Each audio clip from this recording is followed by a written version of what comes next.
The consumer's mind, everything is about their lifestyle, their context, the fashion, and they see it as a fashion ecosystem. The fashion ecosystem in some cases start very early. For example, the fibers have to start predicting nearly 2 years ahead. Leather industry will have to start predicting much ahead.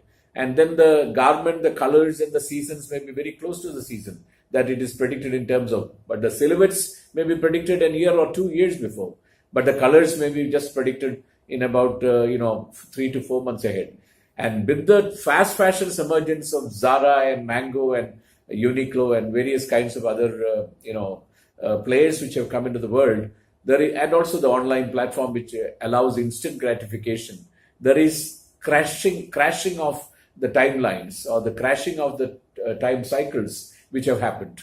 And therefore, if India continues to look at the disaggregated structure of India's textile industry, as somewhere the cotton farming is taking place, somewhere the fiber production is taking place, and the yarn is produced in certain spinning mills in Tamil Nadu, which almost has 36% of India's textile apparel employment, or in some other parts of Karnataka or Maharashtra or in other parts. And then you are looking at the apparel economies or the clusters like Ludhiana or Tirupur or Panipat or some other place in Jaipur or Delhi, Manesar belt, to really become the producers.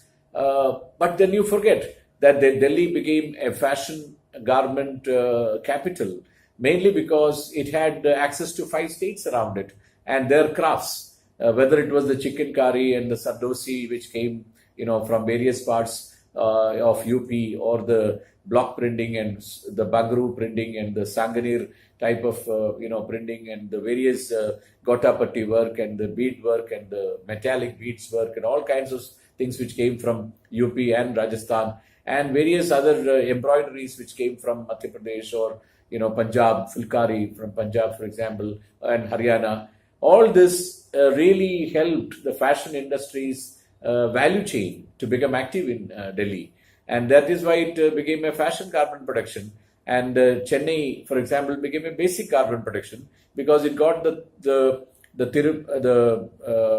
production from Erode, Karur, Salem, Madras checks and ginghams and the crepes and all that came into the shirt making in Chennai and the Ambattur area, and it became a cluster for shirt making. And Bangalore was interested in getting imports of fabrics which are from Taiwan or China, and they became an outerwear manufacturer, and later they became even lingerie and even various kinds of skiing and sportswear and casual sportswear and things like that, which was very different from other places. Whereas the Bombay and the Lower Parel and the Kharghar and that kind of belt, which actually came, if you really look at the story of creative garments, it was a Gujarati businessman who was in a train when Vijay Agarwalji was traveling in the train for actually starting an automobile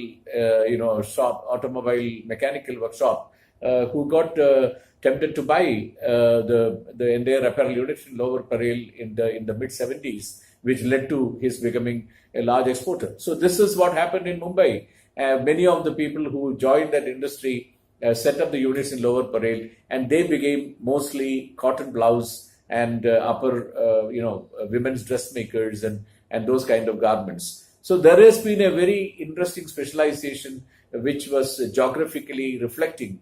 And same thing followed later into the domestic garment production when the W's and the Bibas and the various bridal wear manufacturers came in. They started using India's craftsmen and various crafts around India to really give them high value addition. But if you see it all as disparate elements of the chain, then there is really no impact, no synergy. But that is where the possibility for India being a very large jute producer, a very large silk producer, second largest cotton producer. It has got all the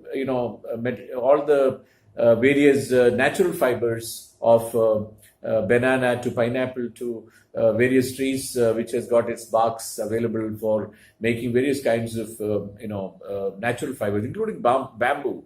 We look at all these natural resources that are available in the country to make even a sustainable fashion statement.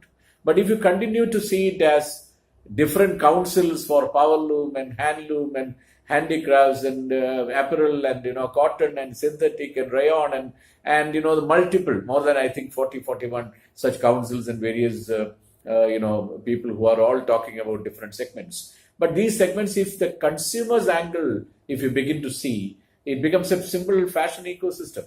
It is part of a global fashion ecosystem, including the leather and the handbag makers and the jewelry makers and the belt makers and the eyewear makers and the perfume makers and the various bag makers and the lifestyle product makers and the home textiles, and everything is part of a large lifestyle and fashion ecosystem. And then you begin to see the humble craftsman as a designer level 1. And it can go to the level 5 of a NIFT graduate, level 5 of a ATDC MDT graduate, and level 7 of a NIFT BDS graduate or an NID BDS graduate. And then you go into actually see him in the post-graduation level. So actually it is a chain of people who are contributing to this final fashion statements, whether what you see on the ramp in Paris or in New York and London or Milan or in Lakme Fashion Week or DCI Fashion Week. If you start seeing this in this new perspective, the signal is that India, if it continues to hang on to the word of textile, clothing, garments as it was in the post-independent or pre-independent India, without realizing that 1987, when the NIFT started, National Institute of Fashion Technology started, and the fashion word became more acceptable, and the NIDs from 1961 onwards was using the word design.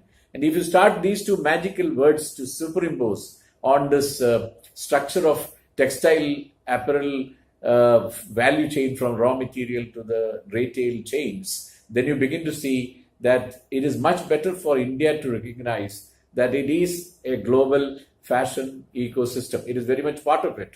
And therefore, seeing the segments in this manner has not given it the leadership it could have had. And that is where I call it the game changer of bringing this together can lead to an actual game changer, provided we are able to see India's textile apparel or textile clothing, TNC and TNA as it is normally referred to, as a fashion ecosystem. And that is my argument called game changer. And thereafter we will go into the more of employment and issues related to the job losses that may happen through automation. And then thereafter we will look at what kind of a skilling ecosystem is required to juxtapose to the fashion ecosystem and what is the roadmap forward.